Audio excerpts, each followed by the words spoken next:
Welcome, everybody, to the We Hate Anime podcast, the only anime podcast that's recording in the wee hours of the night. I'm your host, English Mike. Joining me, as always, is Der Mothman. Well, no, it's just the Mothman. It's just Der Mothman. It's taken by Twitter. And the Frog King. I'm also not the Frog King. I'm just Frog King. I don't know why you started calling me that. It's really weird. Oh man, it makes me so mad. Mike, do you know about what is that stupid Jesse Cox choose your own waifu adventure game that just came out on Steam for the sequel? What? Monster Prom. Dad Simulator? Monster Prom, yeah, I know about it. So Monster Prom 2 came out, and they included a Mothman in it, and he is just the most beta, basic wimp on the planet. It makes me so mad. Owned. Based. Oh, it's not. I like twinks are awesome. You need to get on the twink train. I just posted what I looked like in our channel. I got a brontosaurus dick neck. Okay.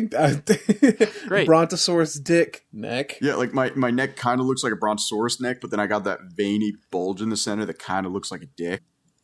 Okay, so you're saying you have a really long neck with a prominent spine? No, I don't have a super long neck. That's why I don't have a brontosaurus neck.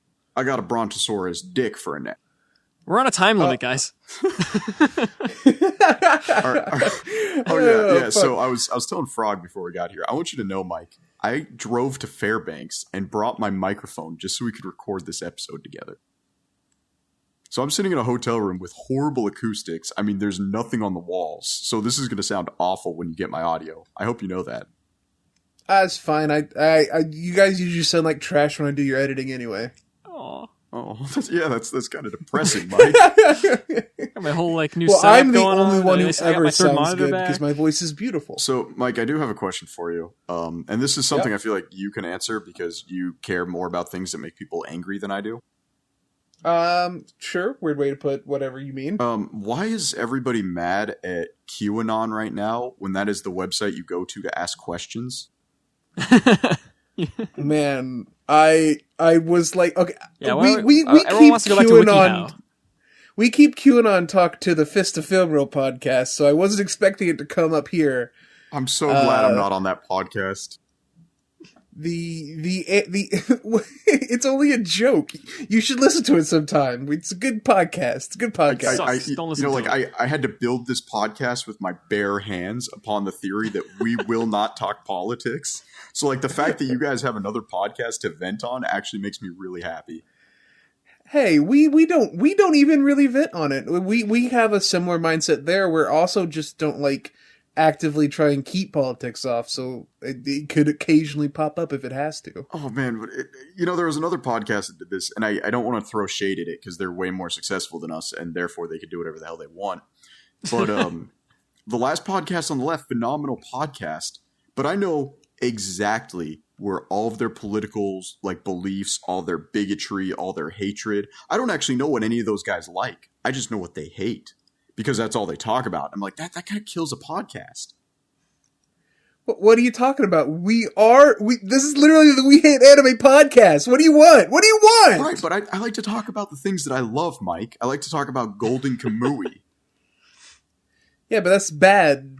We don't talk about things we love because if we did, I would talk about Tokusatsu and you'd both fall asleep. Well, I'm glad that we're keeping to the theme of what we hate in the We Hate Anime podcast because you made me watch a movie that man, I want to beat you.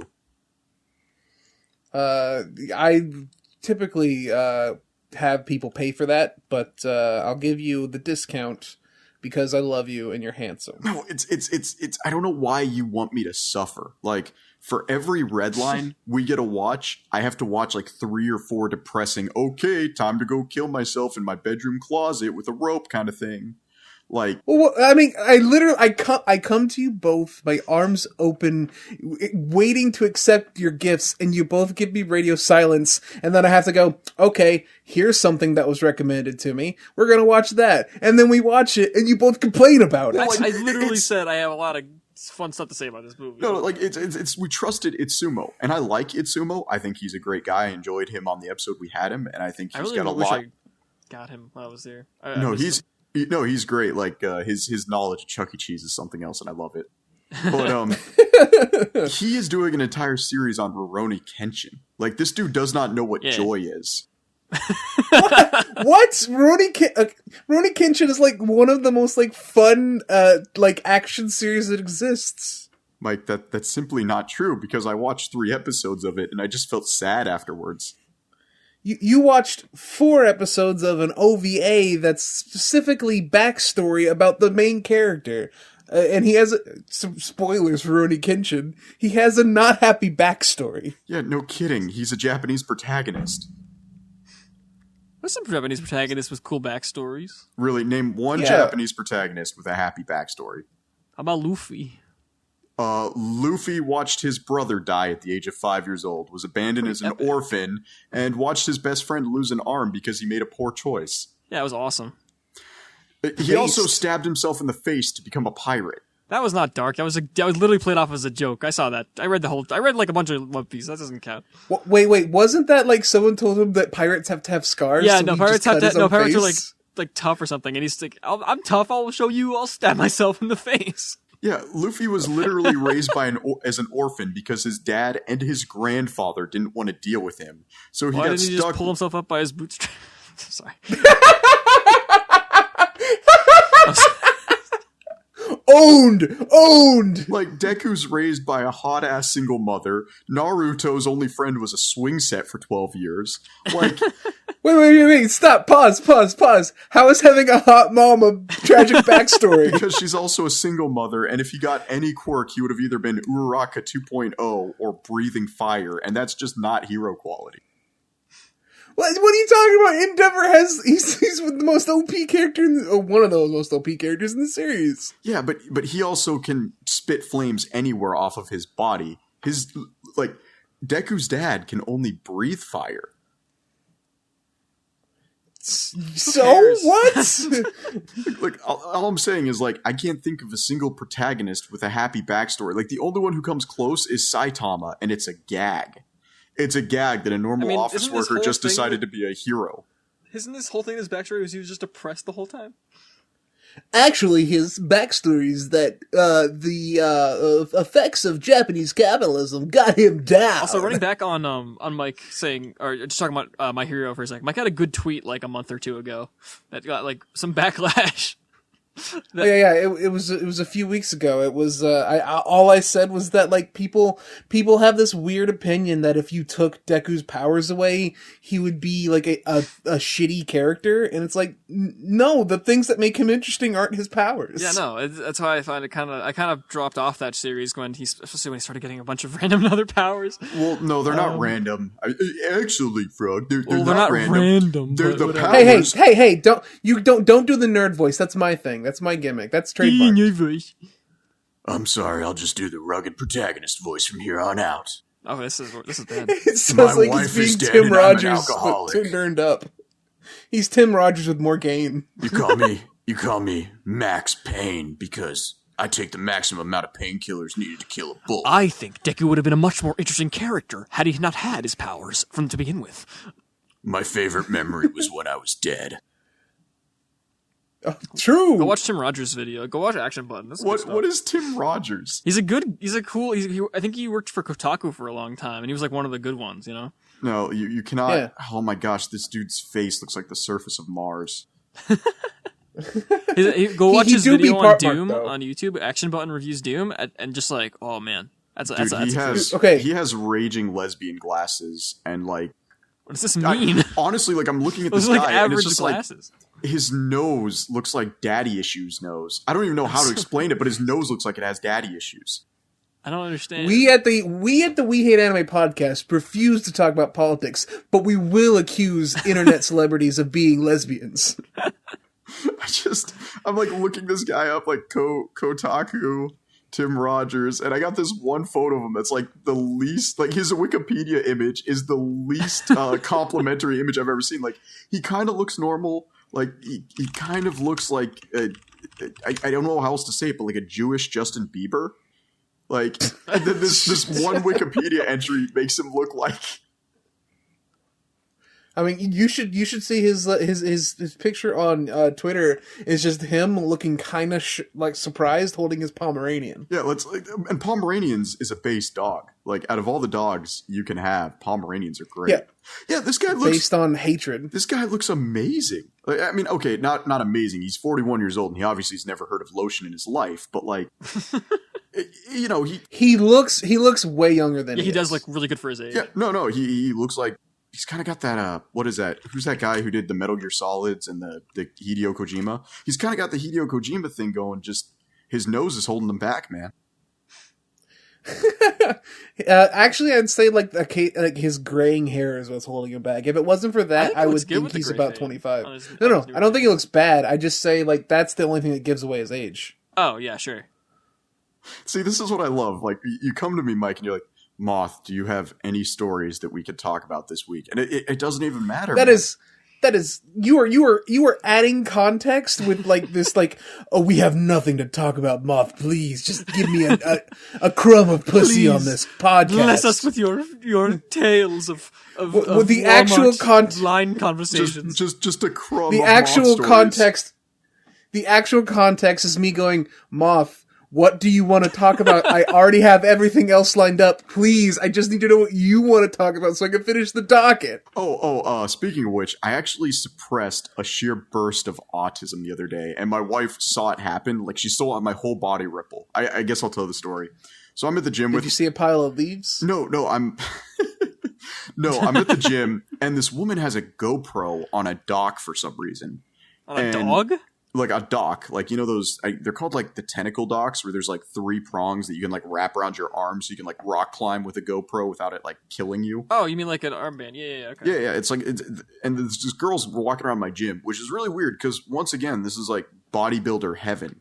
So the only women who tend to go at my gym are the same type of women that can bench press Mike. Like, really, really big women. Like, the women at your gym are fucking monsters. Dude, the women at my gym are bigger than me, every single one of them, and not fat. Like, they're aside from their breasts, if you're like mastectomy their titties, they'd be like 12% body fat.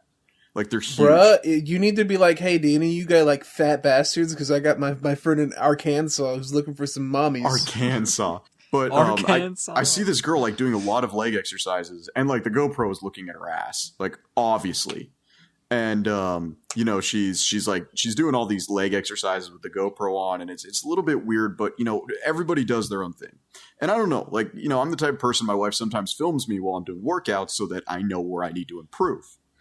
Well, I need to do calf raises on this machine, and she's got her GoPro mounted while she's doing like donkey kicks. And I look at her and I go, "Hey, ma'am, can I use this, please? Like, can I use this piece of equipment?" And she grabs her GoPro and she's like, "Yeah, you know, sorry this isn't your way. Thanks for asking." And I actually felt my whole body convulse because I was about to say, "That's fine. I have an OnlyFans too."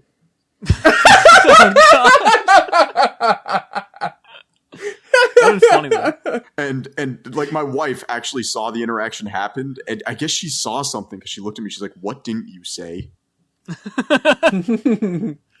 I feel like you're. I can't confirm this obviously because Alaska versus Arkansas, but I feel like there is your body probably shudders slightly every single time you force down the autism. I have these horrible flashbacks of like every autistic thing I've ever done, and you can actually tell it's an uncontrollable impulse because I'll do one of two things.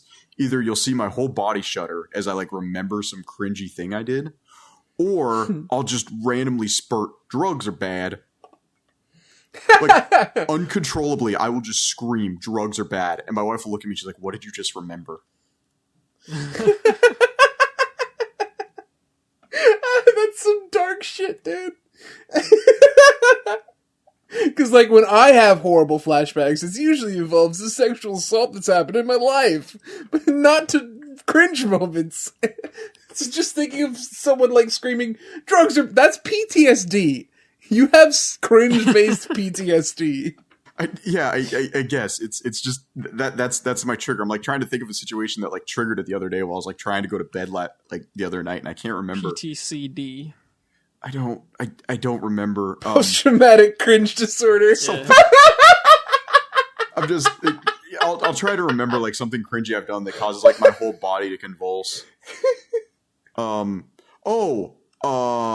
Yeah, here we go. Here's one. So one of my best friends in 5th grade, it was one of those things where like she must have seen me as the retarded kid, and her parents were like hardcore born again Christians. So they taught her to like be nice to everybody. So I'm pretty sure the only reason she ever talked to me or interacted with me is because she saw it as like a Jesus trial to be friends with me.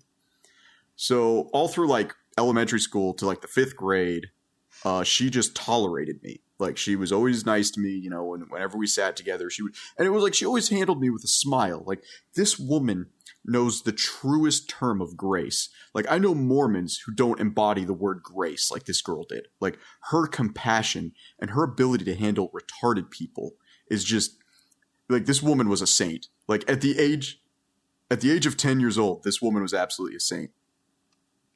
And sorry, like Frog's audio in the background is picking up weirdly. That's not me. No, that was me, but I didn't say anything, and you kept talking, so we can cut it out, and I'll cut this out too. Okay, perfect. So when I was like, so I'm in 5th grade, and her whole family like gets to move because her father found work or something. I don't remember, but she had to move. And I didn't talk to her at all because I was like trying to think to myself, like, if I don't acknowledge that she's going away, she's not going to go away. And obviously that's stupid. I'm 10 years old. I should be smarter than this, like 11 years old. So finally, like everybody's saying goodbye to her and I haven't said anything. And like a freaking like linebacker, all of a sudden the dam breaks and I just run up to this girl like full tard mode. I think I weighed more at 11 than I do now. And I grabbed this girl and just like picked her up with a spine crushing hug. And then dropped her. And I don't mean like I set her down. Like my arms just released and she fell like a good foot. And then just sprinted to my bus. And I remembered that the other day. And that caused me like audibly as I was about to go to sleep, just yell, drugs are bad. That's quite a story, Moth. Tune in next week for more Moth seriously, story. There's always more Moth story. Like we're a year and a half in, and I'm never not amazed at the sheer amount of cringe that just exists inside of this human being. I mean, like I commit like 3 OSHA violations a week, so you know, whatever. So we are on a bit of a time crunch for this episode. So I want to go straight to Frog. Frog, you've gotten a bunch of things. You've been doing some rewatches, and I just want to let's talk about your experience rewatching Redline, Izoken, and others. Yeah. So I've been since I've just been like wanting to show my girlfriend like a lot of cool stuff. I showed her Redline, which is we did an episode on that. I think how long ago was that? It must have been like a couple months ago now. Yeah, like it was kind of a while back. But we watched probably Redline, about 6 months ago. Sorry? Probably about 6 months ago. That's it. That feels like wrong, but I guess you're right. So yeah, we did Redline. We watched, which was awesome, obviously. We watched Izoken, which is my favorite. I've decided this is my new favorite thing. By the way, that's my thing. You finally decided it beats like Gurren? Yeah. Wait. So Izoken's your favorite? Like yes. The one with the gay frogs. No. Which one is Izoken? Izoken's the one with the 3 girls who make anime. Oh, yeah, that's the one where the principal wrestles a deer, right? No. No, that's Nichijou. What? Oh, damn it! Okay. What the fuck's Can't tell going if you're on? like trying to bit right now, or you're like, sincere. I literally forgot Izoken. Like that was earlier this year. I tried. Like, granted, you were Izoken was this year. Oh yeah, that was the that was January of this year. That's wild. It feels like so long ago. Yeah. It just feels like it's been so ingrained in my life. I'm not super surprised that like you it's not like hard in your memory, Moth, because I know you weren't as big into it as me or Frog were. Well, it's not even like it's not even that I didn't like it. I definitely thought it was a masterpiece. But you can be a masterpiece and be boring as hell. Like that's fair. I mean, it's like I can acknowledge like things being good that I don't like, right? Like yeah, and that's how it is. If Nicole was here, she'd call that cringe. Well, no, absolutely. Isaacin is. I remember now, like my brain doing the good thing again. Isaacin was really, really good, and I appreciated a lot of things, subtle things, especially with a wife who was in animation. She would talk to me about those things like, hey, this is going on, this is going on, this is going on. And that was all really good. I just, for some reason, I don't remember it all that well. That's fair. I remember the laser batteries. That's the only thing I truly remember. The what? Oh, yes. You're talking about the directed energy weapon. Yeah. I know what you're talking about. Yeah, where she's like, she's like, you gotta have a direct energy weapon. Like, oh, okay, cool. Yeah. We gotta put lasers. Like, I'm not putting a fucking laser on that thing. We can't see a direct visible laser. But what if we shot the batteries ejecting out of the? Yeah. That's a cool thing. Yeah. No, that's like my fourth watch through, I think, of Aizokin. So it was pretty good. It's pretty wild. Which is I watched it once with Mike. I watched it once with Enzo. I watched it once with Enzo's. I don't think he's been on the podcast before, but he's a friend of the show. I watched it once with Nicole, and I watched it once with my girlfriend. So that's 4 times. Jeez. It is. I will say it is worth watching. It is the new art porn. I'm trying to think of like what was. Well, it's if you liked Devilman and you like the new Devilman, then you'd probably like the new Aizokin because you're watching it to see. Those are very different things. No, but they are both by the same director. They are. Oh, are they? Yes. Both of them by Masaki Yuasa. Your boy. Oh, I was just trying to think of the fact of like, hey, if you just want high focus animation, you want Aizokin. Sure. And that so far, the only bad thing that Masaki Yuasa has touched that I've seen has been Japan since 2020. Yeah. And even that's like kind of it's in the same way that like Texas Chainsaw Massacre 2 is good or The Room is good. No, like you watched a highlight reel of the death scenes. I don't think you could like. No, I watched the first 3 episodes and I just couldn't bring myself to keep those watching. weren't even that bad compared to the rest of it. Yeah, I remember Frog finished the first 3 episodes, and I had told him it was really bad, and he was making fun of me for saying it was bad. I thought the first 2 were good specifically. The third one, I was like, oh, wait a minute. I just stopped watching after her dad died. I was like, well, that's it for me. The show's no longer worth watching. Once it started, like, okay, I was about to say once it started raining men, but then I realized there's multiple times in the show where it rains men in different ways. Oh, my wife started busting up laughing when it started raining men. Dude, you should have seen it when that freaking old dude started no-scoping people. Oh my god. When that kid gets crushed by the falling bolt. That part is so good. He just stands up, says the first word he's ever said in his entire life. Oh, crushed. I literally screamed. Oh, I'm not a very loud person. Like, not like when I'm watching things anyway. And I yelled. Frog, when are you a loud person then? Do I need to talk to your girlfriend and find out? He's only loud when there are minorities around. Yes. When there is a gay within my vicinity, I start to my volume increases proportionally. It's not even out of homophobia. It's just a natural response. You're stealing my bit. Jeez. Whenever they get near me, I start talking louder. That's a shit joke. Anyway. Did a gay drive by while you were talking? Yeah. My voice is subject to the Doppler effect whenever a gay is around and driving by. The fact that you know what the Doppler effect is by name actually blows my mind.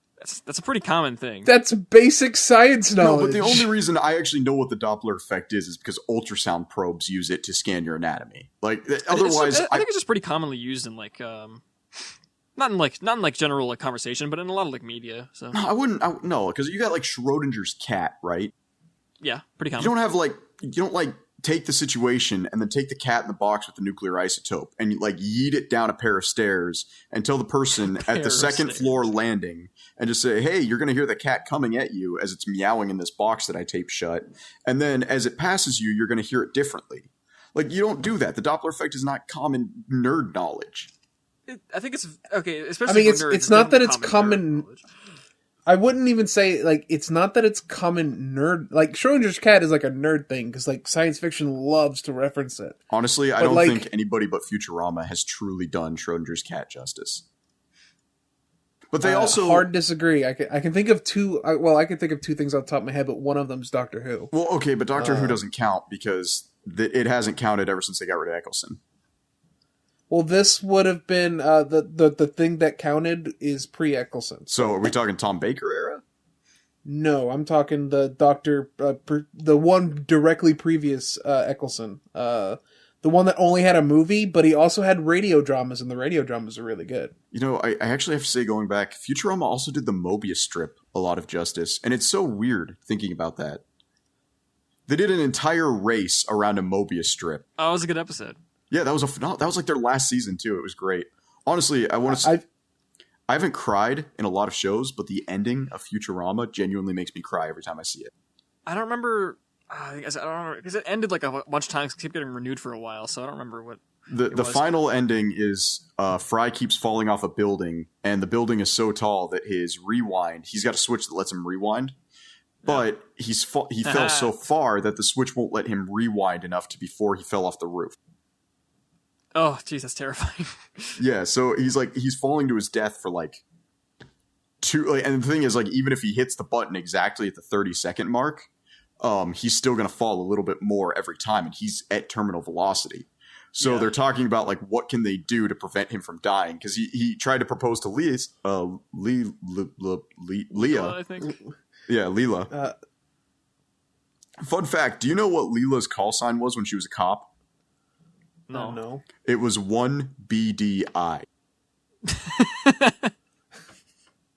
My favorite episode of the Futurama was the one where he talked about where like Fry discovered he has a statue of him or something, but then he realizes it's like his grandson or something, or his nephew or something. Or it was his nephew, because his brother named his nephew after him. Because he thought he died because he disappeared. Which is like, oh man, that made me cry. that one set me off. There are only 3 episodes I find memorable about Futurama, and I'm not saying it's bad. If you mention the dog, I'm going to beat you. It's that statue one, the one where they go to the college on Mars. I don't know why that sticks in my brain, but that's one of them. I think the Whalers on the Moon joke kills me every time. Mm. And then there is, of course, the dog one. Yeah. You know what's funny? Like, we joke about things like the episode 2, the second episode of the series, they go to the moon and they talk about how the moon was colonized. And they have a bunch of like native Alaskans on the moon hunting moon whales. And you think that's so absurd. But then you realize, like, most people don't even know their history from 170 years ago. Like, you ask the average person anything about the Civil War, like, most people will look at you with like dead glazed eyes and be like, Lincoln freed slaves, Southerners bad, and then that's all they can recite. So the idea that 1,000 years later, whalers on the moon, that makes total sense to me. I don't know how to connect the two thoughts you just put out there into the world. Well, it's most people don't know even the most cursory bit of knowledge about America 150 years ago. Okay, I think I'm getting it, because isn't the moon episode they're going to like an amusement park about the moon? Yeah, they're going to a history museum. Right. Okay, I'm getting it now. So it's fake news. No, it's just it's so, like, you'd think, oh man, 1,000 years in the future we'd have so much better archival information. Okay, not to be political, but the Bush-Gore election was 20 years ago. And most people can't even begin to tell you the historical ramifications that had. So 1,000 years later, imagining people found the moon because they were hunting for whales makes total sense to me. Okay. I was not remembering even that much. Like, you got to realize, I just told you I only find 3 episodes memorable, and you're just talking about Eskimos hunting for moon whales, and it's like, my brain is not connecting anything. Wait, you don't remember the episode where Bender threw his own son into the pits of hell for fun? I love that one. No. Remember the one where Bender was God for a while? Yeah. I do remember some of that. He went like super far off in the universe, and like a colony started growing inside of him, and like he was their god for a while. They were and then God started talking to him directly. They were traveling at the fastest speed that you can manage without actually creating wormholes. Yeah. And they fired him out of a cannon at the same time, so they realized that he was actually going faster than the engines could allow, and that nothing would ever be able to trace him, so their best hope was that he'd crash into an asteroid one day. Something would happen.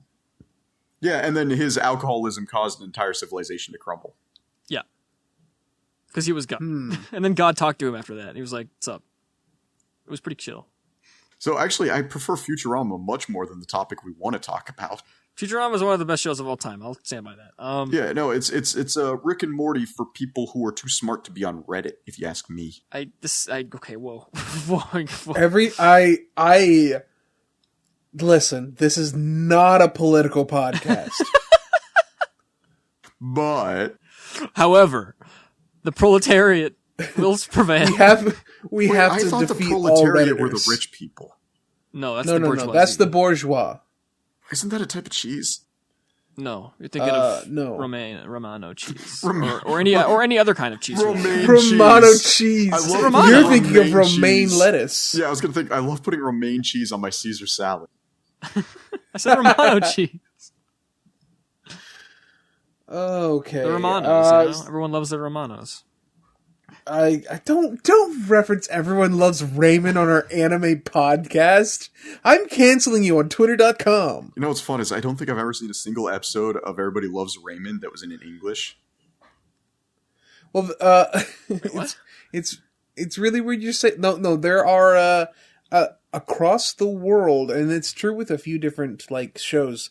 There are versions of Everyone Loves Raymond in different languages. Yeah, I mean, no, duh. it's That's I've like the seen. And I don't mean they translated. I mean, there's a Russian Everybody Loves Raymond. I think it's called like Everyone Loves Everyone loves the Gopnik. generic Russian name. Everyone loves Klamesh. Everybody loves think- Piotr. There's Wait, what? It's like the American I Office. don't know why and that's stuff? funny. His Yes. name is That's Piotr. so weird. No, but what I was actually meaning is when I was in Germany for a few months living there with my family, my aunt, I have no idea why, but she loves Everybody Loves Raymond, but she doesn't speak a word of English. So she would just sit there and watch like the reruns. They'd have like an hour block of reruns every day on like Bundesberg TV, which that's Australian, that's not German at all. But she would just like watch it and like the entire time the lip syncing isn't right, the jokes, like, you know, there's obviously no jokes because it's German, and yet my aunt is still laughing. Like, it was so weird. It's the same thing. I've never seen an episode of Seinfeld that wasn't in Portuguese. This is really weird. Yeah, like This podcast going in an odd direction. like I can tell you right now, Kramer in Portuguese sounds so much better, and whenever he uses the N word in Portuguese, it makes sense. You're thinking about Seinfeld now. Yeah, you guys just missed that joke. Never mind. No, I get yeah. it. No, I know, because that's the different word in that. I get it. No. It's because Kramer's stand-up skit where he just went off. No, I know, but also No, because no. that word that I'm not going to say it, but that word in Portuguese doesn't just mean the word black directly. Dude, I can go on more about like my Brazilian buddies. It got better.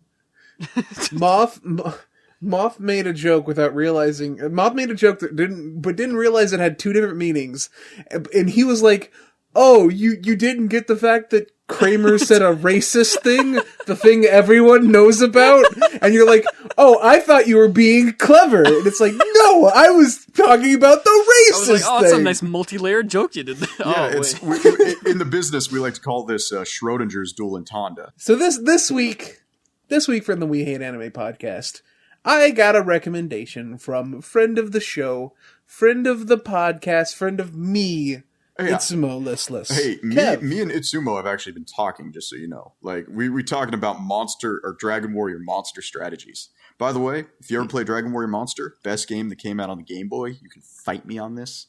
The best strategy is just to run 3 grizzly bears. Just get 3 grizzly bears, run the entire game with 3 grizzly bears. Unironically, I like the One Piece side-scrolling beat 'em up. I played that a lot. There was on there the was a Game Boy. wait, there was a One Piece side-scrolling beat 'em up. Yes, Yes. I also played that. What? Let's see here. One Piece Game Boy. There was one on the Advance. Yeah. That's what I Oh, was you're referring talking about to. original Game Boy? Yeah, I'm talking about the original Game Boy. Like, Would you Game Boy kind of sucked? I don't know. okay, I'm sorry that pixels scare you. It's just the games weren't good. I mean, it is true. Pixels do scare Wait, frogs. I play mostly like indie games. What are you talking about? My You favorite had game is Gungeon. You had like 4 options. You could play as Luffy, Usopp, Chopper, or Sanji. Like what? Oh, I play think Sanji all the way. I only remembered playing as Luffy, but I don't think I got very far in it. Yeah, like Yeah, this same. game actually looks pretty baller because there's just monkeys jumping you with knives. Yeah. I mean, that's just real life, really. Honestly, these graphics look really, really nice. Like, damn. Screw it. Yeah, All right, Game GB Boy all right. Advance actually had some good hardware on it, enough to do some really cool. Oh, never mind. Mario and Luigi games. Those are the best ones for Game Boy Advance. So Superstar tell you Saga. what- There you go. Tell you what, we'll pause this episode. We'll come back in an hour and we'll talk about how good Shonen Jump One Piece on the Game Boy Advance is. Your internet will not exist in an hour. No, that's the thing. Like I can refresh it in an hour because I paid for it at 7:30 yesterday, and I have to pay for it again at 7:30 today. Like they brutally kick you off. By the way, there's no warning. You're just like, oh, I'm hunting the new Kolve Taroth siege, and then boom, Well, gone. we got 50 minutes or so let's make the most of it. You know, I am doing Mo- as much as I can to avoid talking about in this corner of the world. Moth is over here like, guys, okay, we have a time limit. We gotta keep to it really strict. Having the podcast, hey guys, let's pause. I'm gonna pay money for an extension just so I can play this Game Boy game real quick. Yeah, no, I mean that's what I'm doing right now. Like, why are we not? Why did we watch this and not Miss Hokusai? What is Miss Hokusai? I like Miss Hokusai. That's another Netflix one. I haven't watched it. We'll get to there. We'll get to that. Oh, you know what? Now that I know Mike hasn't watched Miss Hokusai, what I'm going to do is, like, during this episode, I'm going to slightly change the plot of this corner in the world to just be Miss Hokusai, because that was a much better anime. So here's the deal.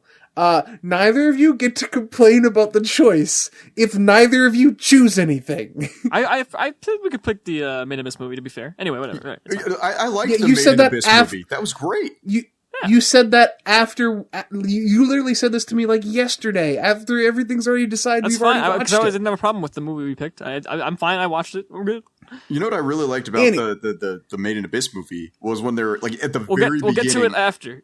No, when they were talking about Yeah. the field of bugs, were like, you eat me Yeah, so that you it's can good. stay alive, so that your flesh can nourish the offspring. And then, like, they just torch the entire field because, like, nope. We'll talk about the Made in Abyss movie some other And time. that's a metaphor for liberal democracy. What are you? Why? It's called a jape. It's Called a jaff, JPEG? a goof. A JPEG. So yeah. In this corner of the world Please. is the anime film we decided to watch this week. A wonderful film. It's about following the life an of artist. a young lady named Uzu Urano as she grows up from child to adult. This movie is great. I know Frog didn't like the first half and Moth didn't like it at all. I loved every second of this film. This film is amazing. It's beautiful. You guys are Perfect. not married with crippling anxiety. You would not understand why this movie is god awful. There, Is it, wait. Does this mean that you were very stressed out and anxiety induced by this movie? Yes, this entire movie just set me in, like, a never-ending panic attack, and my wife You had to be liked like, this movie. "No, I didn't like this movie." Like, it affected you. My wife had to keep reminding me. She's like, "You are not Shusaku. It's okay. It's okay. You didn't force me to marry you and This take me away from a much Sounds better like it guy." was a very effective piece of media. No, it's Yeah, not. it sounds like it affected you. I don't want to feel it, but that's okay. You don't have to want to feel it. Well, no, it was like, gosh, you guys are It's like like a rape horror movie. People don't apologists wanna be right now. scared. Like, it's okay that you were raped, Moth. You didn't have to want to be raped, but it was an effective rape Okay, because this you is remember this it. is a bad comparison. You cannot compare watching this film to being sexually assaulted. This film sexually assaulted me, Mike. That's crazy, man.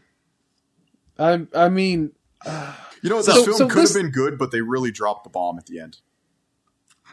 so this film is about a young girl growing up in pre-World War II Japan, and you get to see her from child to adult, and it ends like a few years, actually not even a few years, but like a year after the bombing of Hiroshima.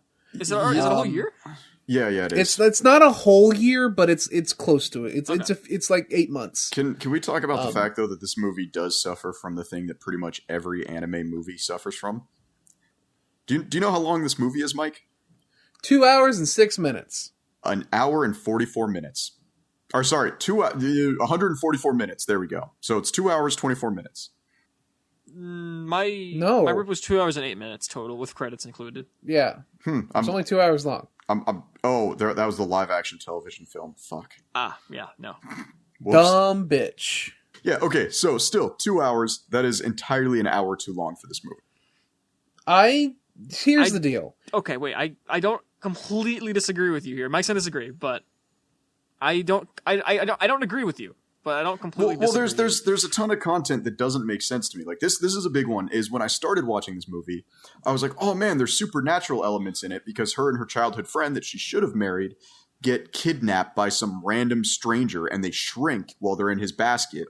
Well, and that's then more so implied to be like her overactive imagination, I'm pretty sure. There is literally a concept that exists. It's called magical realism, in which magical elements are applied to realistic settings.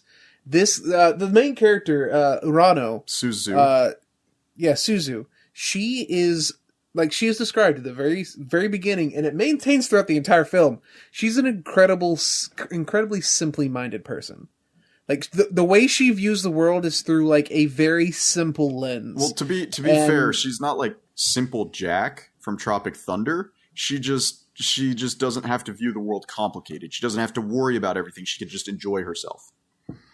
I think it's a little bit of column A and a little bit of column B. No, she is not Simple Jack. She is. It shows throughout the movie that she's not strong-willed. But just because you're not strong-willed doesn't mean it's not about not being. It's not about not being strong-willed. She's literally so absent-minded to like completely lose her surrounding in the same city that she lives in.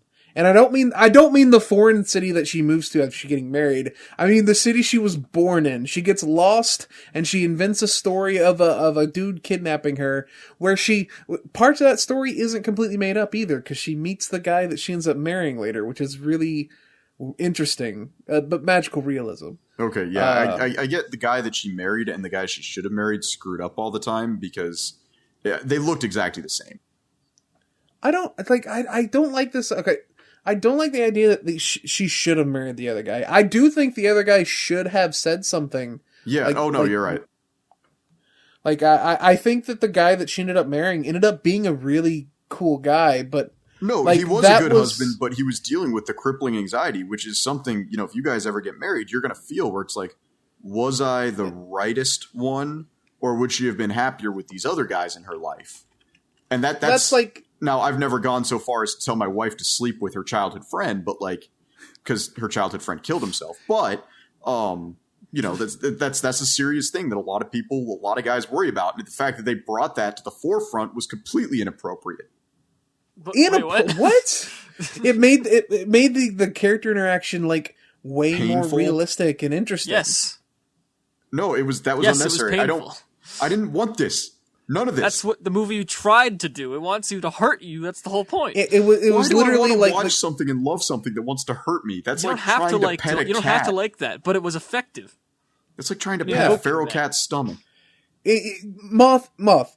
If I walk up to you and I say I am going to stab you, and I stab you, would you say that I was ineffective at stabbing you? The movie doesn't say it's going to stab you. It doesn't say it. It just does it, because that's what it does. The movie's job is to evoke emotion in you.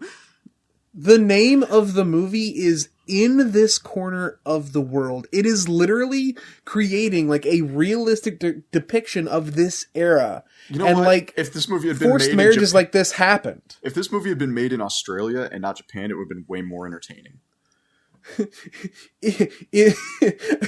Underneath the crust of the earth. Yeah.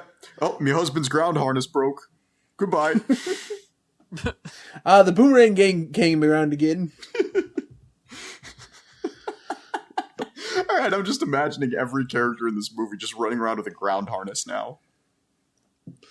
But Frog, do you know what a ground harness is? Yeah, I know. Yeah. All right, for those of you who don't know, in Australia, they don't have gravity. They don't have gravity in Brazil either, but Brazilians are so strong that they just stay planted to the ground with their sheer force of will. But in Australia, they don't have gravity. So they have these, like, with rock climbing, they have these checkpoints in the dirt where they have to, like, constantly latch themselves as they walk around. It's like, sorry, meet me after this. Yeah. Okay. Mike, are you okay? I am A-okay. I'm struggling to deal with the idea of a Brazilian man just like existing through like sheer hatred of the world that they live in. Like they grip the ground with their toes to stop from falling off. No, that's like my Brazilian buddies absolutely hate everything about the world they live in. It's like it is like It is like Schrodinger's nationalism. It's the weirdest thing I've ever seen. Because they all hate the fact that they live in Brazil. They like hate the fact that they live in the ghettos. But then they absolutely love the fact that they're Brazilians and not Argentinians. Like, it's the... Okay, but like what you just described is nationalism. Now, I mean, this is not a political podcast. No, it's like... no, that's Schrodinger's nationalism. No. Nationalism is literally like the appealing to an idealized past, like an idealized version of the state you live in and trying to reach that again. No, they don't. Meanwhile, they don't it was never like that. Like, they're just happy they're not Argentinian Speaking or of nationalism, Portuguese. this movie has some interesting takes on nationalism. Yes, It actually does. Yes. Like this. I'm trying my hardest to avoid talking about this movie, and Frog just brought us back. You gave me a good It's- segue. Damn it. It's really weird how this film it is spoilers, like we already talked about it, but it does end with like the bombing of Hiroshima. Dude, the ending of this movie was so disarming. It was so weird. This film is very much like, it doesn't put like the Japanese, like what the Japanese military did, like in general, it doesn't frame it as like being inherently like a bad force, which granted, you know, it's a Japanese film. Of course it wouldn't. But like it doesn't, it's really interesting seeing the how it like tackles like that aspect of it, because I feel like you look at something like Grave of the Fireflies, I don't want which to talk about it. there are parallels to be drawn between this movie and that one, obviously. If you Grave of the Fireflies is if you ever make me watch Grave of the Fireflies, I will kill myself on audio. I won't, because Grave of the Fireflies is a bad film for people who just like misery porn. It's like a Serbian film, but for depressing people. Yeah, basically. I mean, don't get me wrong. If you've never seen it, maybe watch it. But like, Nope. it's not. If you want to watch a film about the horrors of World War II Japan, I think this movie does a decent job of it, because there's also a good deal of like hope by the end of it. Yeah, you know, when they both die. What? The main character dies. Are you talking about Grave of the Fireflies or In This Corner of the World? Grave of the Fireflies. Okay, I was not talking about Grave of the Fireflies. And also, in Grave of the Fireflies, the main character dies in the beginning. Right. Okay, but it's the Quentin Tarantino storytelling thing. It's okay. And I don't even know what that means, but like the movie starts with the main character dying, and then a ghost appears, and his dead sister's there, and then they walk through their life. Go see Disney's Soul in theaters tomorrow.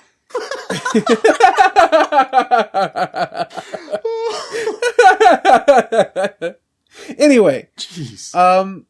so like this film, in this corner of the world, it's such an interesting movie to watch, because the aspect of World War II, the bombing of Hiroshima, like whenever you see it, it's usually something like Grave of the Fireflies, where it is total misery porn. It's designed to make you feel awful, and this movie has that, but it has it in such like distinct ways that both humanize the events, but also like speak to how horrifying it was. Yeah, and they weren't even in the city that got bombed. They were like, what, 3 hours down the line? Yeah, by train. But they saw like they're the pretty aftermath, far and away. also people like walking in from there, which is really wild. I think like one of the most like haunting. There are many haunting scenes, but The one where the guy is walking and just like sits down, and that's it. That especially, because like it. So it turns out that character had walked all the way from Hiroshima, had sat down and died, and then like weeks after he had died, it turns out that was like the son of the woman who had found the corpse, She had and no idea the entire time. Yeah, she 'cause he was could so not burned. identify him. Yeah, No, he that's- was that's- melted. You know what's funny is that just reminded me of like Japan's greatest legend, and this is a man named Tsutomu Yamaguchi. And you guys know what this man did? No. He was going to work when the first bomb was dropped in Hiroshima, and then like he was like, "Wow, that sucks." And so then he was like going home to Nagasaki, and was like in Nagasaki when the second bomb dropped. And he's like, "Oh, okay, well, ain't dealing with that." Okay. So no, he's like one of the only people who survived both bombings. Like, how many nuclear bombings have you survived, Frog? 4. Really? Yeah. Okay. I guess you're Well, more my wife impressive took than... a shit. My wife. Oh, I need to watch that movie. I need to see the new Borat. Yeah, I gotta watch that one too. It was on Borat 2 on Amazon Prime right now. Is it free or do I have to pay $15 for it? I don't It's know. Amazon Prime. Oh, it's free on Prime. Yeah. Hell yeah. Anyway, Can we watch that? I was gonna say we should watch Borat. It's a good anime movie. Anywho, Tell you what, Mike. We'll watch Borat and then we'll watch Code Monkeys. But okay. Anyway, like the scene though in question that created that tangent is it's the moment the bomb drops and you see like they're just hanging out and you see the flash of the light and you as the audience know what's going on, but they don't. And it's like, it's so, the moment between that and whenever the tremors start is like this lull that is incredibly like it fills you with a sense of dread because you know their world has already been close to the brink of ending, and literally our main character's other world is dead now, and we know that, and no one else knows. Wait, didn't her family live in Hiroshima at the time or something? Yes. Yeah. So okay, yeah, all right, yeah, dude. Gosh, I hate this movie. This movie's great. This movie's fantastic. This movie is misery. We haven't even talked about the best scene. You mean and it's the bomb? Oh man, that one is so. When I saw that scene, oh my god, dude! I gotta hand it to you, man. Like, damn. I think it's stretched out. I'm gonna watch that one actually. I'm gonna give you a hand for that joke. Yeah. Uh-huh. Well, that's why I said that scene was super disarming. Let's not like spoil it too much in case anyone wants to watch it. But yeah. No. Like this movie's been out since 2018. If you haven't 16. seen it, too bad. That's not that long. There's this 2016, but also like anime films don't like go around that much. That's true. But that scene is like what happened in Parasite, but not in the good way. I do want to say though, without like talking about like the specifics of that scene, because I didn't know that scene was coming, and it destroyed me. No, I had no idea that scene was coming either. That really killed the child in me. When that happened, a character like gets knocked out, and we get to see like they did a really interesting thing where they animated like their brain like waking up in such an interesting way where like it was literally their neurons, their sparks flying inside their head, recreating the entire event in watercolors because she's a very artistic person. And it was really beautiful, but so much more horrific because of it. Yeah, I don't know where you're getting at that this movie is like uplifting and like hopeful at the end, because I think by the end of it, I was just like, hey, wifey, can we like watch an episode of Workaholics or something? The end of this film is literally like, okay, life goes on. We can find hope in tragedy. Like, there's a little orphan girl meets up with our main character and her husband, and she just lost her mom, but No, this movie is like watching Cube all over again, where you just watch people getting like tortured and murdered in creative ways for an hour, and a half, and then like the autistic person makes it out only to get like a creme brulee that somebody took a shit in. It's like, hey, look, it had an uplifting ending. You got a creme brulee. But that's the thing though. Like movies and films and media like this that are about like the horrors of like real life. Like when they kind of need that grounding in reality, because you look at something like Grave of the Fireflies. It is literally a perfect parallel to this movie. Grave of the Fireflies is just misery. It's not fun. It's sad. Every single time you see a character, you know something. Like they do everything but shit in the mouths of the characters in that film. And considering the little girl dies first, her mouth may have gotten shit in.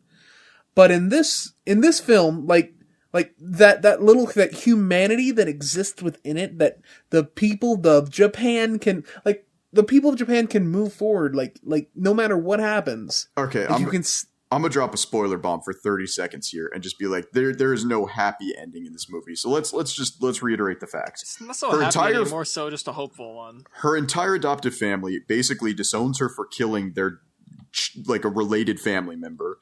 She loses her arm that she uses to draw. She's married to the wrong man. Japan's economy is in shambles, and they're about to get raped by the U.S. Marine Corps over and over and over again. There is no hopeful, good feeling of this movie. First, also, she doesn't get. Only one person is shunning her at all. Oh, you mean the actual mother? Yeah, and then that actually turns around in the end. So.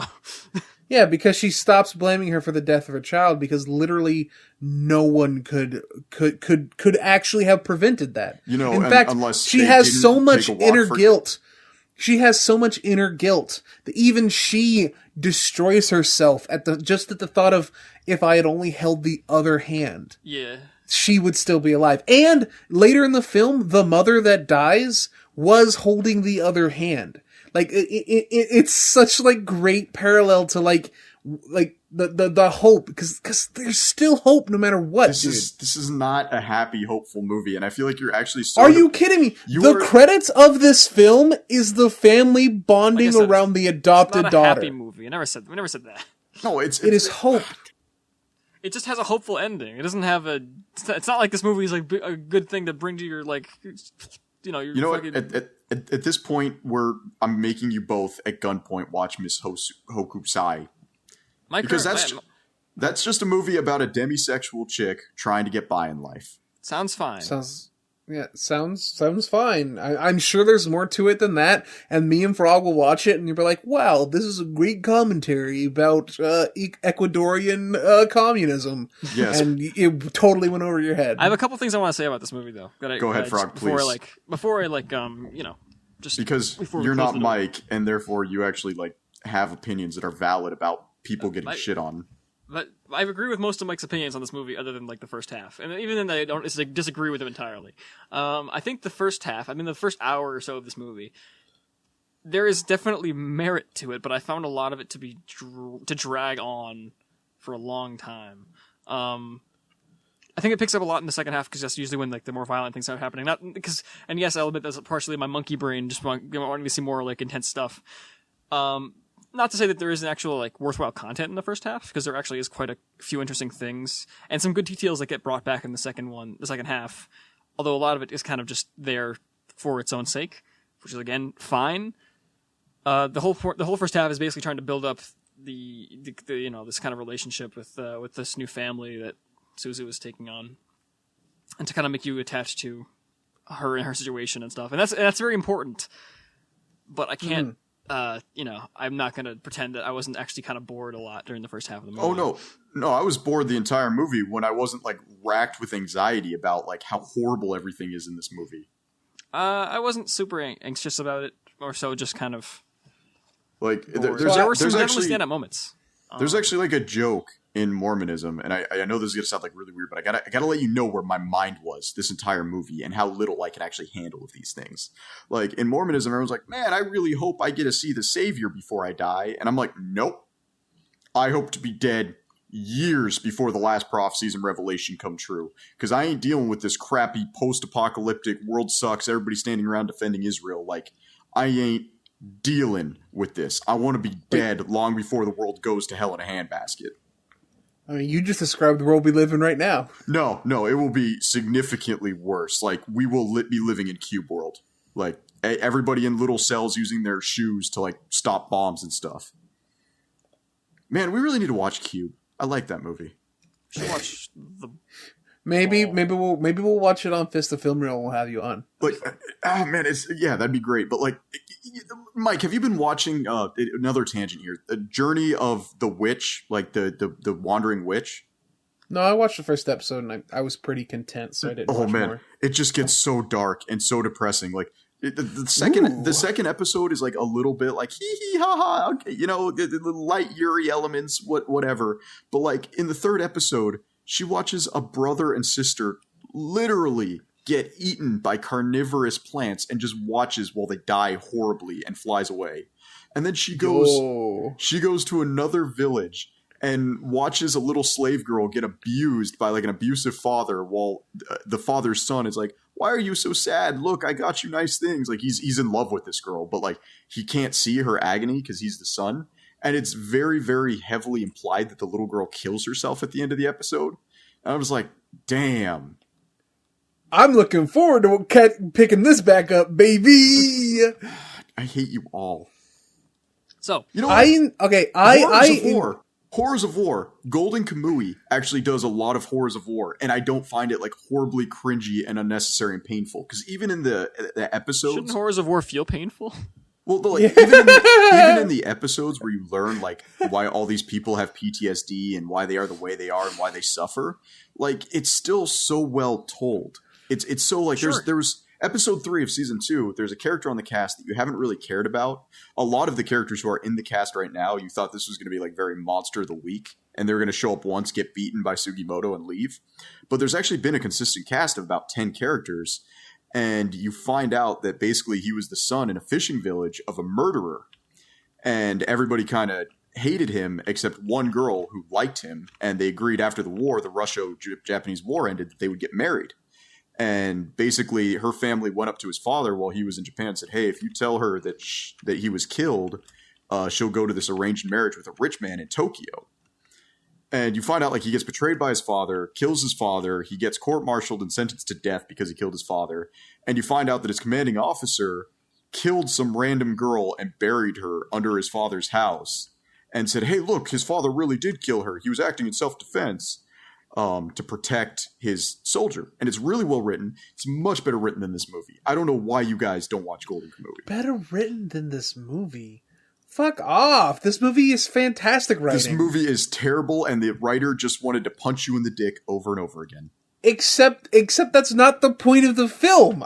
We've already been over this. There's hopeful undertones. Look, it was a seinen. It was serialized as a seinen. The entire purpose is for you to feel pain. That's not what seinen means. That's no. Like, and it wasn't It's not pronounced serialized. That is also not the right word. Like, it's just, it wants you to... It's just a historical piece, really. It's a historical piece that's, like, a little weird on the nationalism side, that's all. I mean, a little, yeah. I mean, not, I wouldn't even say a little bit weird. I'd say, like, okay, I've said it before earlier. This movie is called In This Corner of the World. It very accurately paints a picture Oh, yeah, 100%. of what it would have been like to have lived at this time. Like, that's why I adore the first half. I adore the first half. It sets up characterization. You really learn who Suzu is in this film. Oh, no, you absolutely do. And that's why it's so painful that you just watch her suffer. So you agree? Yeah, I mean, it does. I'm not saying, like, the storytelling isn't good to serve its I'm not purposes. saying the storytelling isn't good. I'm not saying the characters are bad. Yes, I'm just saying it's poorly written because it made me sad. Look, it's a bad movie, and I don't know why you won't get off its dick. You like the movie, you just don't understand that you do. Well, it's the thing. Like, you can appreciate that something is supposed to be good without thinking it's good yourself. Pulp Fiction.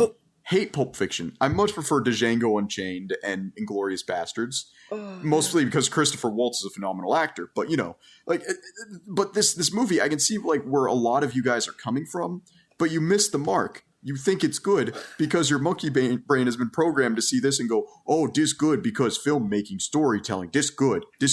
Meanwhile, my anxiety lets me see what it really is, and it's just dick punching. It's 2 hours of dick punching. It is literally not 2 hours of dick punching. There's actually a lot of weird, like, lighthearted stuff that happens in the middle of it, which is pretty interesting. The entire first hour is literally... A lot of this movie is like... this is also a bit why I got a little bored, but to its credit, a lot of this movie is just little things that are just kind of almost a little playful and just kind of showing off life at the time, which is interesting. But there's less than 30 minutes of this film become even close to what you're describing. Even whenever the war starts kicking off and restrictions start happening, the film does not yet get dark or sad. I have a really little moment that I want to talk about, actually. This is something I observed that I thought was really interesting. just based on like how the movie was progressing. So I don't think we mentioned it very much, but Suzu's an artist, right? At least even as a kid, she's like this incredible painter and paints like a bunch of really cool pictures. And even throughout, like, she doesn't draw too much during like her stay at the other family, but occasionally she'll draw something, and she'll have little sparks of creativity here and there. And what stuck out to me is that the first time she's present for like an air raid from the U.S. soldiers, the explosions in the sky end up as these like colored paint splash marks. I love that scene. I think first of all, I was like, that's a little bit silly. Right, but I kind of understand. She's like still a little confused with what's going on. Even it's surreal. It's very surreal, right? So of course her imagination would kick in. Yeah, it was her brain trying to make the same thing happens. That doesn't happen anymore. Well, you know why they hit war so well in this movie, right? Because it's about war. No, because the director Katabuchi worked on Black Lagoon, did the fucking story writing of the Ace Combat games. Like, sure. This dude lives for miserable war stuff. Sure. Except the two things you described, Black Lagoon and the Ace Combat games, are not miserable war stuff. I'm pretty sure the plot of Ace Combat is pretty miserable, even though the only Ace Combat game I played was on the PSP. No, to believe that is to not have played an Ace Combat game. Ace Combat games are wacky, schmacky, like space. There's moments in several of them where you fly a jet into space to fight a space laser. I mean, that sounds pretty great. So he should have done that. He should have stuck to that and not tried to do a real life story. Because honestly, if he had stuck to Kiki's he should have done that because it make me sad. I will fight you forever that this was a bad movie. What I was going to get at was that I think it's interesting that the colors fade away as the movie goes on. There's no more colorful explosions. And at the same time, she also mentions drawing less and less, and just her creative drive kind of leaves her. It's kind of hard to draw when you're missing a hand. Well, this plays into it. This also, like, which leads into that, because, like, at the same time, at some point, she can't draw anymore at all. Like, she even has, like, one of my favorite scenes in the film is she has after Japan like announces over the radio that they are surrendering, she has this great emotional breakdown where she just walks outside and just cries in the field where she's banging her fists on the ground, and she's like, I want to go back. I want what was all this for if I can't have what I lost back? And it's such a really powerful scene where she's just like, I was so blissfully unaware of the world, and now I know, and I hate it. It's so, I love that scene so much. Honestly, Hideo Kojima did amputees getting mad about war better. That's kind of a hack, though.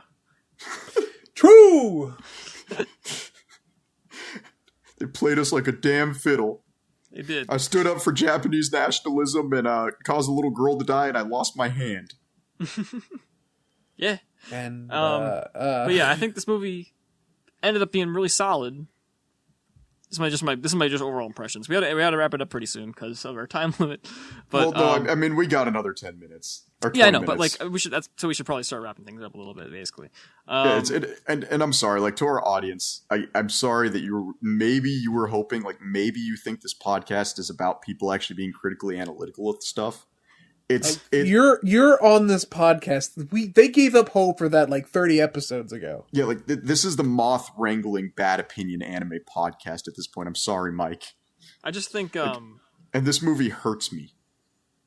I think you know what, Moth, you should do some inflection, because sometimes when media hurts you, it's good. What kind of workout is an inflection? Is that like when you kind of squat and you have the dumbbell between your legs? Like, inflection is I think inflection is actually a tone of voice, and I don't think you use the right word. Yeah. All right. I think introspection Mike, is probably the word you were going for. So, how are we going to do the rest of this episode, Mike? Thanks, everybody, for coming to the We Hate Anime podcast. Are we not gonna... No, actually, instead of, because would you guys recommend this movie to somebody? Yes. Yes, with a asterisk. Okay, what's your asterisk? It's boring. Yeah, it's super. It is ungodly boring. What's the thing? I don't think either of you really vibe with slice of life, and this is quite by definition like a very slice of life. I think that depends on. I love slice of life. I think like the daily life of high school boys, Cromartie High. Like I love slice of life.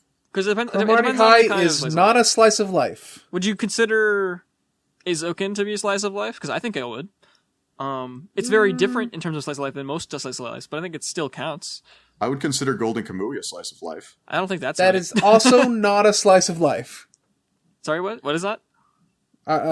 Golden Kamuy. Oh, yeah, is very much not a slice of life. Golden Kamuy is a gender redefining. Wait, no. Mr. Skeleton Face's bookstore. I loved that one. That's a slice of life. Also not a slice of life. That is about a skeleton man. That is a short anime about a skeleton man who works in a bookstore. Isn't it like comedy? Yes. Is Dragon Maid a slice of life?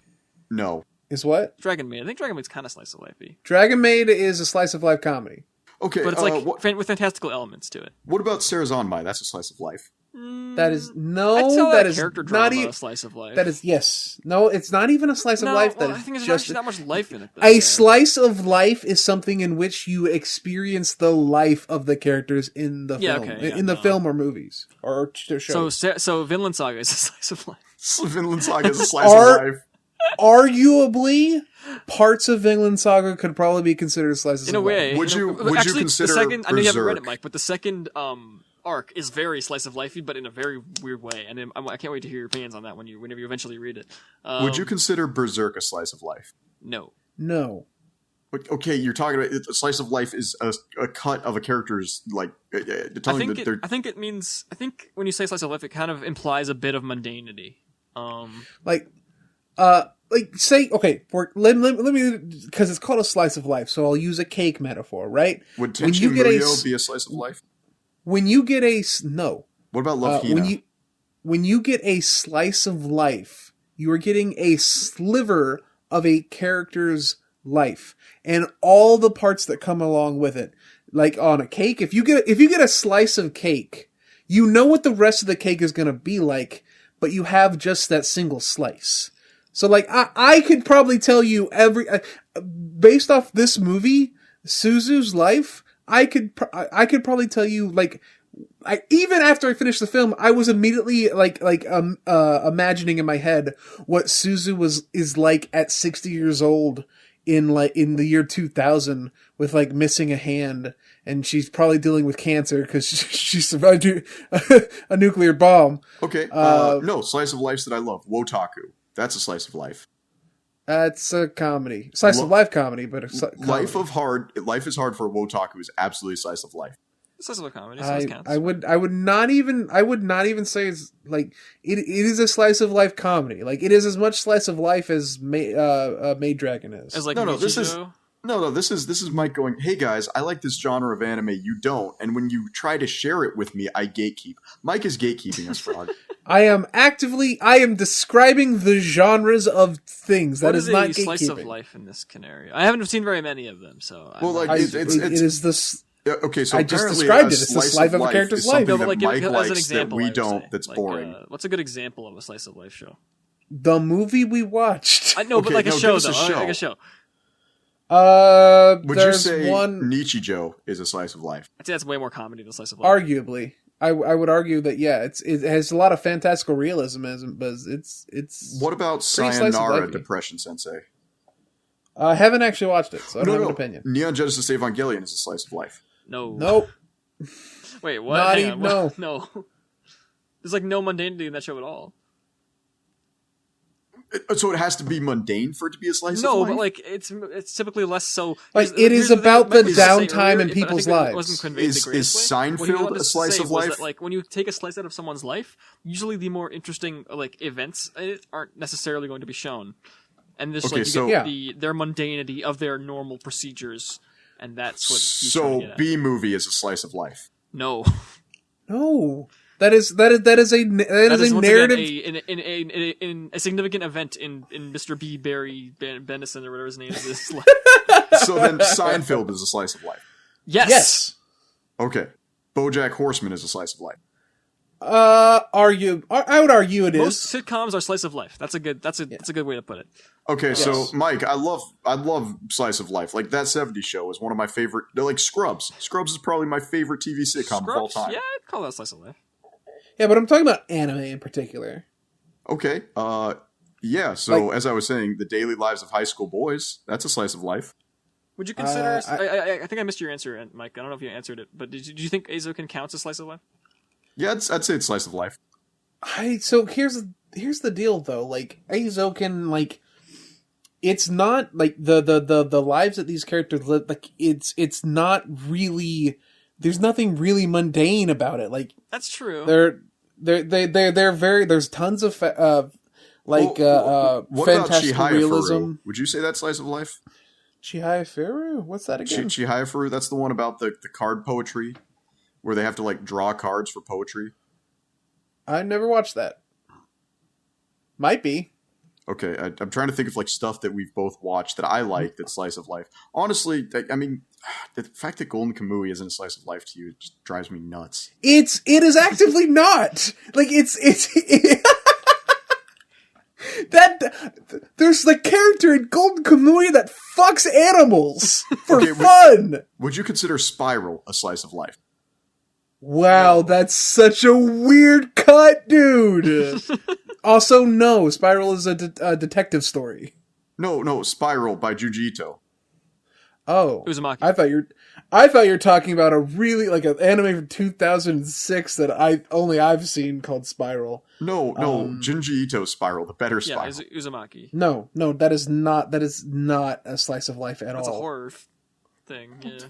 That's literally about that's about Spiral is about like daily life of people in a town.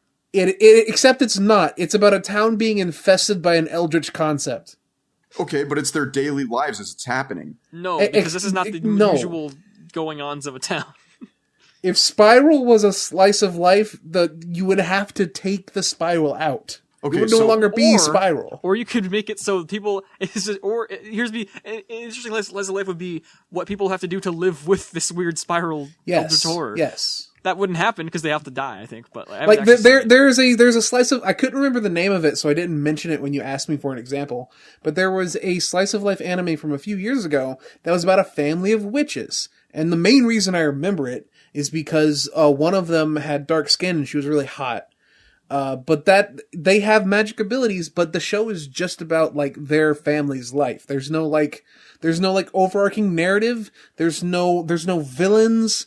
It just exists. And that's something that a lot of slice of life have. There might be a villain in an episode, but there is no villain. How about that manga everyone likes? That one about the Yakuza dude who becomes a house husband. Yeah, that's actually what I was about to say. The way the house slice husband. Of life, 100%, slice of life. Okay, yeah. So I like House Husband. That's slice of life. Yeah. Oh, what about the one where the mob, the Yakuza guy, gets the magical girl who loves eating fish eggs? I would say that's on the same slice of life level as like Maid Dragon, because there is a plot in that film, in that show, but like it's very soft. So would you consider Love Hina a slice of life? No, that's a harem. Okay, harems can be slice of life. I have not read this. No. I'm not sure if you read it, Mike, but Spy X Family, is that a slice of life? I haven't read it, so I have no idea. Legitimately. I haven't read it either, but from everything I've seen about it, like, I don't think it would be considered a slice of life. I don't know much about it. I just think it looks interesting. Okay, Everyday Life with Monster Girls. Everyday Life with Monster Girls? Which Monster Girl? Musume? Oh. No, that's also a harem. No, that's slice of life. You can eat a dick. That is not been a single. That is not slice of life. The entire appeal of that show is that a dude has monsters that want to bone him. Okay, and that still doesn't invalidate it as a slice of life. Monster Girl Doctor is a slice of life. I would say Monster Girl Doctor is closer to a slice of life than Monster Musume, but it's still not. I think you're just gatekeeping. This is a conversation that's gone for way too long. No, I just think Mike is gatekeeping slice of life because he doesn't want to let me, Mr. Monkey Paw, hair on knuckles, Mongo Bongo Mothman into his really doesn't weird matter little in the grand niche scheme of things. fetish Genres hobby. are. I'm not even that much into slice of life. It's a genre why I'm are more you familiar with gatekeeping than me? you. It's not. Genres are, in general aren't like obviously are up for debate, but like at the same time, it's an interesting conversation. But we have 9 minutes or 8 minutes to finish up. Is Mob Psycho a slice of life?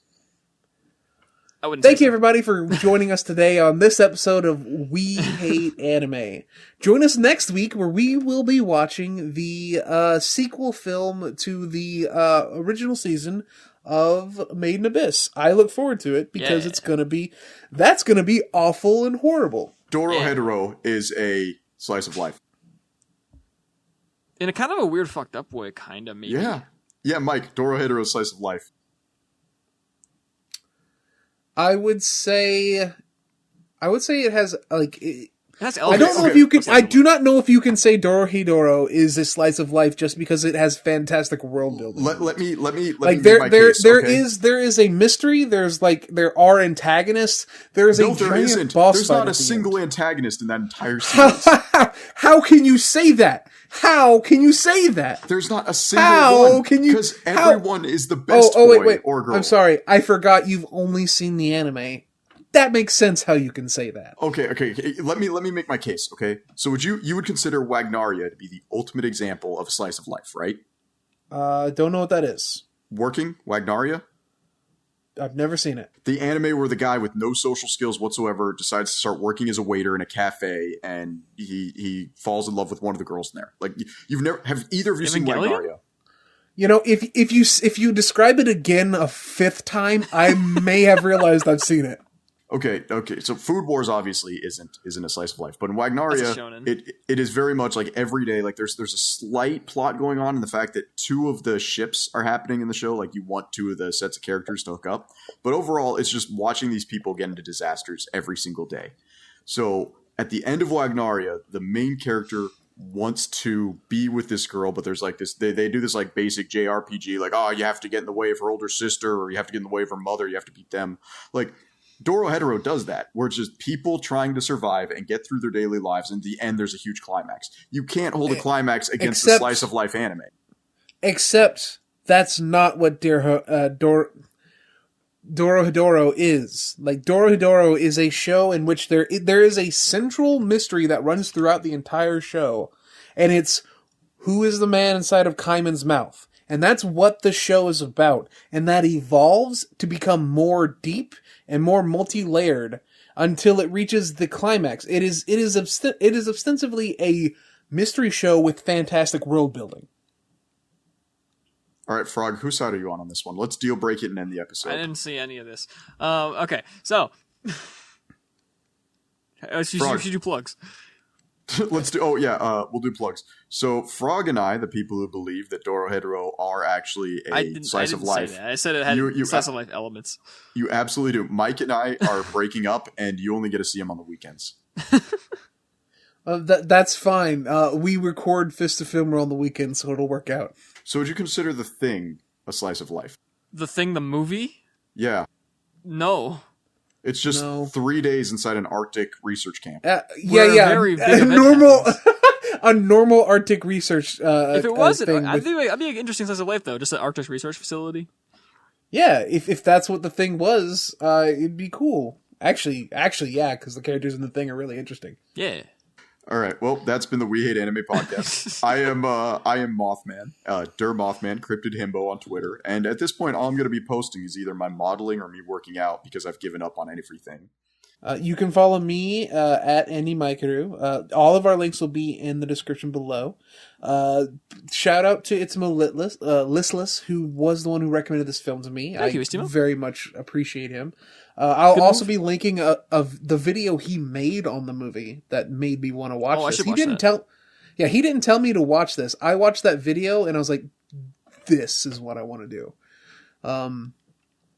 You could also, if you're so inclined, I started a gimmick account that is at OCC Tim Rogers, out of context Tim Rogers, because the things that man says are fucking bonkers. Is he like that Blizzard developer on Twitter that everybody either hates or loves because he's always like railing against I've China not and seen trying to date anyone women? say anything negative about Tim Rogers in my life, No, but I've only known him for like a week. So Everyone who like learns of Tim Rogers loves Tim Rogers. Yeah, I was gonna say like he looks attractive. It's just a shame about the nose. she watches video on Dune. Follow. Actually, I don't think Moth would like that. That video's 3 hours long. Wait, what about Adam Sessler? Like, I like him more than Tim Rogers. Who's that guy again? You've never met. You don't know anything about Tim Rogers. Okay, but Adam Sessler. Oh, Sessler was the guy. He's the guy on X-Plane. Never mind. Okay. Yeah. Him and Morgan Webb. I don't know what Morgan Webb does now. We got 3 minutes to clean this up. Frog, follow me on Twitter at FR0GK1NG on Twitch, Frog King Live. Also, I just want to. People have been reading more of it, and it's really popular right now. Go read Chainsaw Man and buy Chainsaw Man manga. I want that to get an anime ASAP, please. Thank you. By the way, if you don't read Chainsaw Man, I will summarize the entire plot. I'm horny, girls abuse me. I'm horny again, girl abuses me again. I'm horny again. Women are bad. This entire manga was written by an incel. Good pussy really breaks a motherfucker.